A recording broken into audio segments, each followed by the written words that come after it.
तो let's start. This is the part 2 of electric charges and field. तो आज हम पढ़ने जा रहे हैं methods of method of charging पढ़ने जा रहे हैं. तो 3 मेथड ऑफ चार्जिंग होते हैं बेसिकली: फ्रिक्शन, इंडक्शन और कंडक्शन.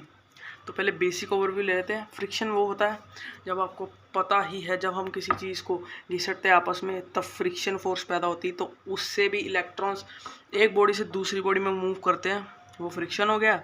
और इंडक्शन, जब एक चार्ज बॉडी दूसरी बॉडी के पास लाई है, टच नहीं कराई जाती, जब जस्ट पास लाई जाती है, then it's known as charging by induction. और जब टच करा देंगे तब कॉन्टैक्ट और कंडक्शन शब्द यूज होता है फॉर चार्जिंग द बॉडी. सो अब फटाफट से मेथड्स पढ़ लेते हैं. तो first one is friction. Friction तो आपने सभी ने 11th क्लास में पढ़ाई है.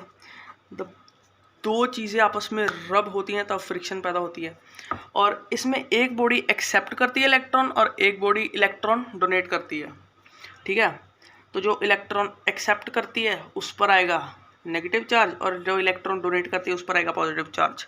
अब डेफिनेशन पढ़ लेते हैं जो एग्जाम में लिखेंगे.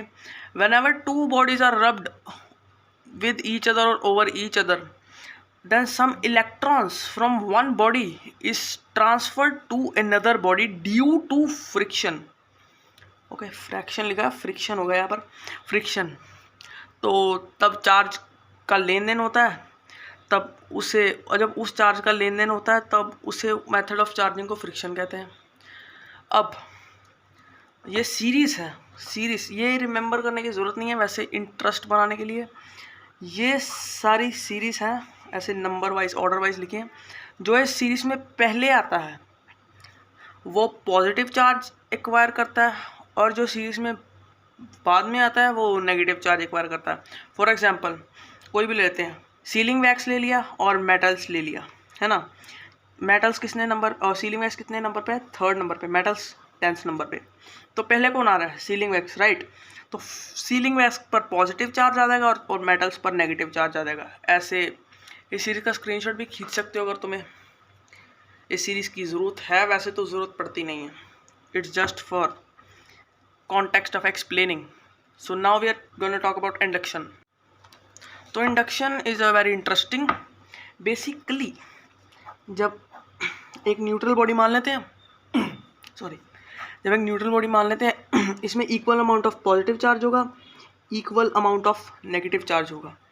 और सपोज करो हमने एक पॉजिटिवली चार्ज बॉडी लाई, इसके पास टच नहीं किया, ठीक है.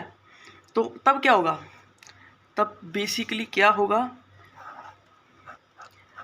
पॉजिटिवली चार्ज बॉडी है ना, और पॉजिटिव नेगेटिव एक दूसरे को अट्रैक्ट करते हैं. ठीक है, इतना तो हमें पता ही है. तो नेगेटिव चार्ज सारा, यहाँ पर जितना भी नेगेटिव चार्ज था वो सारा एक साइड पर, पॉजिटिव रोड की साइड पर चला जाएगा और यहाँ पर नेगेटिव पॉजिटिव चार्ज बचा रह जाएगा. ठीक है. तो पर अभी ये बॉडी चार्ज नहीं हुई, क्योंकि ये देखो अभी हमने कांटेक्ट तो कराया नहीं से, तो इलेक्ट्रॉन्स ट्रांसफ़र तो हो नहीं सकते. और यहाँ पर जितने इलेक्ट्रॉन्स होंगे उतने ही प्रोटॉन्स होंगे, क्योंकि हमने प्रोटॉन्स को निकाला तो है नहीं. तो अब चार्ज करने के लिए क्या करेंगे? यहाँ पर एक कॉन्सेप्ट आता है अर्थिंग. ठीक है. यहाँ से एक वायर डालते हैं और सीधा अर्थ में लगा देते हैं. इससे क्या होता है, अगर यहाँ पर पॉजिटिव चार्ज होगा तो अर्थ से इलेक्ट्रॉन आएंगे. अगर यहाँ नेगेटिव चार्ज होगा, सपोज करो हमने नेगेटिवली चार्ज बॉडी लाई, तो पॉजिटिव यहाँ पर आ जाएगा और यहाँ पर नेगेटिव आ जाएगा. ठीक है. और अब ये क्या होगा, अब ये अर्थ में जाएगा. ठीक है, ऐसे अर्थिंग काम करती है. तो अभी यहाँ पर पॉजिटिव चार्ज है तो इलेक्ट्रॉन्स अर्थ से आएंगे और इसको न्यूट्रल कर देंगे. ठीक है ना, मतलब जितने यहाँ पॉजिटिव चार्ज है उतना इलेक्ट्रॉन आ जाएगा और ये न्यूट्रल हो जाएगा, ये एरिया. ठीक है, ये एरिया न्यूट्रल हो गया. अब बचा यहाँ पर नेगेटिव चार्ज और ये पॉजिटिव रोड ऐसे ऐसे. तो अब नेगेटिव चार्ज, यहाँ कोई चार्ज नहीं है, यहाँ पर 0 है. 0 प्लस यहाँ पर कर नेगेटिव चार्ज, 0 प्लस नेगेटिव क्या होता है? नेगेटिव. तो ओवरऑल बॉडी क्या होगी? Negative. As simple as body होगी चार्ज. तो ये है इंडक्शन. तो यहाँ पर पॉजिटिव रोड पास है और नेगेटिव चार्ज एक तरफ इकट्ठा हो गया और बाद में we can use earthing. Now we are going to study conduction. तो ये भी सिंपल है, जब दो बॉडी कॉन्टैक्ट में आती हैं तब जो दोनों बॉडी के चार्जेस हैं, सपोज करो यहाँ पर Q1 है, यहाँ पर Q2 है, तो दोनों बॉडी के चार्जेस इक्वल हो जाते हैं, राइट, मतलब इक्वली डिस्ट्रीब्यूट हो जाते हैं, क्योंकि ये तो हमें पता ही है, हम नॉर्मल पढ़ते हैं वैसे भी, ये नहीं कि करंट की बात है, हम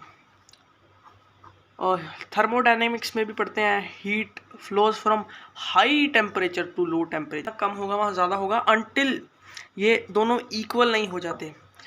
अगर हम दो बॉडीज़ की बात करें तो ये एक बॉडी है, ये दूसरी बॉडी है, इसका चार्ज Q1 है और इसका चार्ज Q2 है। जब इसको कनेक्ट करेंगे, एक वायर से कनेक्ट किया अभी हमने, तो दोनों का फाइनल चार्ज जो है कनेक्ट कर दिया, थोड़ी देर के लिए छोड़ दिया और बाद में कनेक्शन रिमूव कर दिया, तो इसका फाइनल चार्ज होगा Q1/Q2/2, ये 2 है, और इसका चार्ज होगा इसका भी चार्ज होगा Q1 + Q2/2, ठीक है।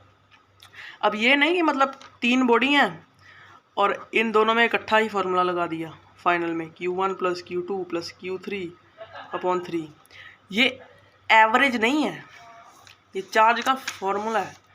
मतलब अगर चार बॉडी दी हैं तो पहले इन दोनों का निकालो, फिर इन दोनों का निकालो, फिर इन दोनों का निकालो और फिर फाइनल चार्ज रिपोर्ट करो, ठीक है। तो ये कंडक्शन है, इसका एग्जाम्पल भी कर लेंगे अगली वीडियो में।